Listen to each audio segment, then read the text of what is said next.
The video game landscape has changed dramatically over the years, with technological advances constantly pushing the boundaries of what is possible.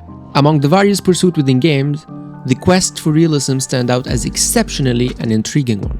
Realism in video games refer to the extent the game resembles reality, including everything from lifelike graphics to naturally accurate simulations. In other words, physics. This pursuit for realism is not without controversy. Mr. Gave himself talked about this. Now, while some advocate for its necessity as a means to enhance immersion, others question its necessity, suggesting that it may detract from the core elements of gameplay. In this video, I will explore the nuance of realism in video games, examining its argument both in favor and against its incorporation. I will then give my personal opinion on the subject. Now, the goal of this video is to shed light on the delicate balance of realism in games. For now, let's start with the advantage of realism in games. First advantage is enhanced immersion. Realistic graphics and physics will transport player into the meticulously crafted worlds that closely resemble reality. For example, in games like Red Dead Redemption 2, the lifelike environments and detailed animation immerse player in the Old West, creating a deeper connection to the game world. In Red Dead Redemption 2, the NPCs actually have lives. You can follow them around and they mostly do normal human stuff. They don't keep repeating the same action like a traditional NPC. No. If they are cutting down a tree, after a while you will find that they finished and moved to another one. Or they just left, which is realistic. And now you might be saying, but how could a virtual world that closely resembles reality be considered realistic? And here, before I continue, I want to highlight the difference between real and realistic. While Red Dead Redemption 2 is not real in the sense of being factual representation of historical events or locations, the way that the character and worlds behave is realistic. Matter of fact, many movies are realistic but not real.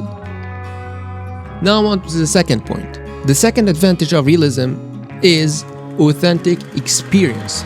Authenticity allows players to experience situations and scenarios that are very similar to real life while being at home.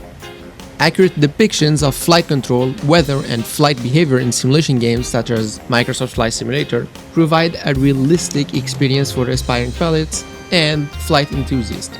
Me myself, I'm a very big flight enthusiast, and Microsoft Flight Simulator let me experience the joy of flying without being a pilot.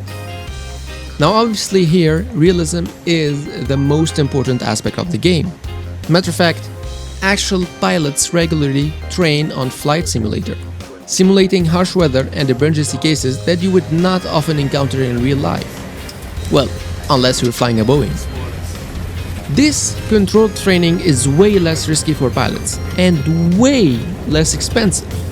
And it is extremely close to reality. It's actually accepted as a means of training. Now it's important to note that Microsoft Flight Simulator is not FAA certified, but there are FAA certified simulators that you can log in your pilot logbook.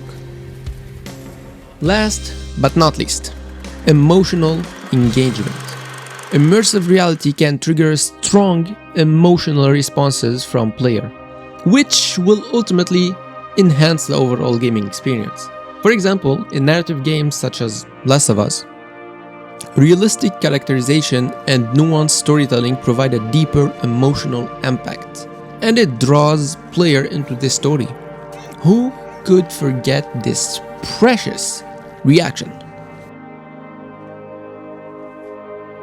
That's the cutest fucking thing I've ever seen in my entire life.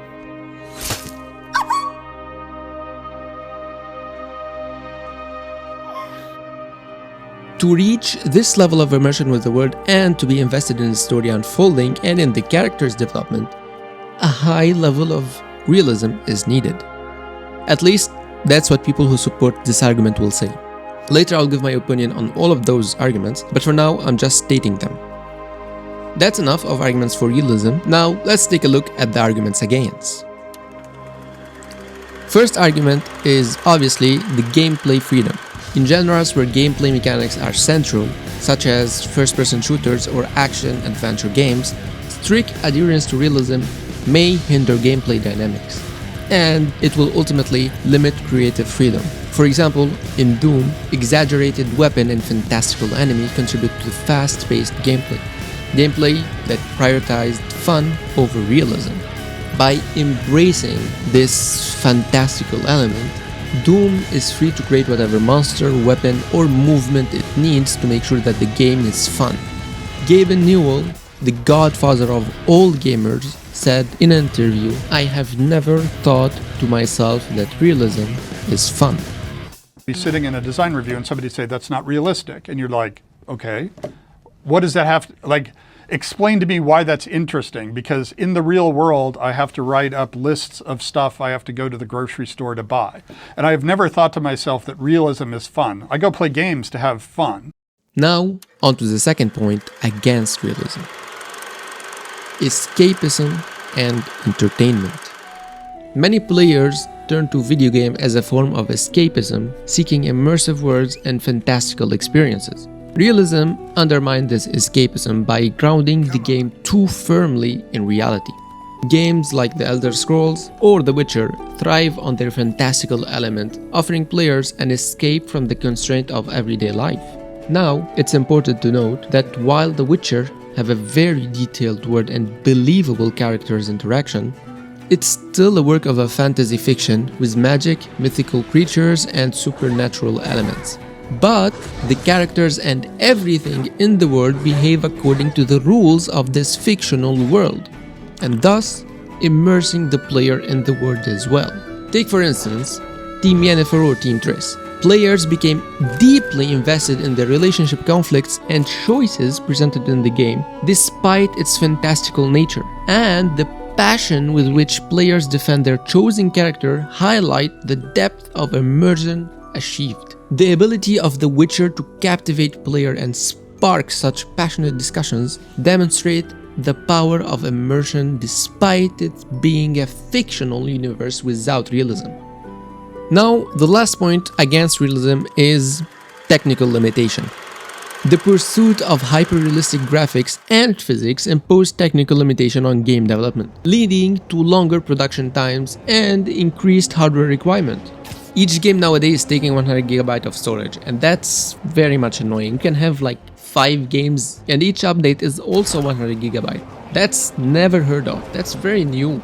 And also this increased effort put into realism is obviously being taken away from something else. It could have been invested in fun gameplay elements.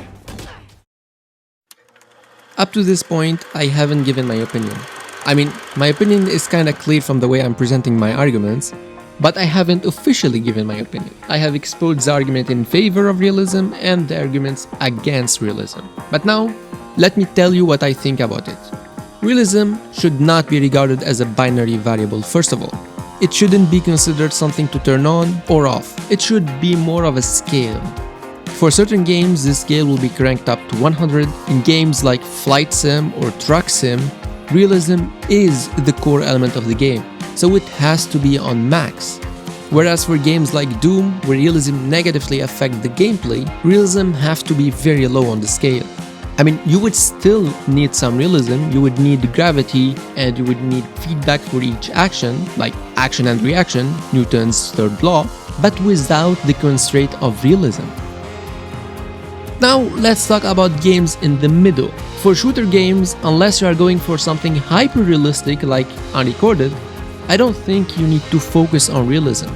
Games like Call of Duty or Battlefield, they certainly look nicer with realistic graphics, but I'd much rather have a game that is less space and GPU consuming with nice graphics and cool gameplay. And I'm far from being the only one. Just take a look at PUBG. It's far from being realistic, and it was an instant hit.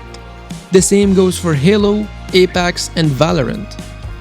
By the way, PUBG was almost like 30GB. It wasn't that big. I mean, 30GB is very big for old games, but for games nowadays, it's nothing. And now for my last point, which is immersion. As highlighted by my second point in the argument against realism, I strongly believe that realism is not the key factor to immerse player in the world you have created and presented to them. The key factor is emotion. There's also continuity and feedback. The game needs to react to the choices made by the player. The players need to feel the impact of their action, whether it's short or long-term impact. That's how you immerse your player in your game. It's not about realism, it's about emotion and feedback, obviously, which is perfectly done in The Witcher 3. It's one of my favorite games, and it's exactly one of my favorite games for that. You feel the impact of your action, you feel the impact of your choices. I'd love to keep talking about realism, but I don't want this video to be very long, so I will have to stop talking here. Now, please let me know in the comment what you think about realism, and are you in favor or against realism in video games? If you enjoyed this type of content, please leave a like and subscribe. Thank you so much for watching, and have a good day.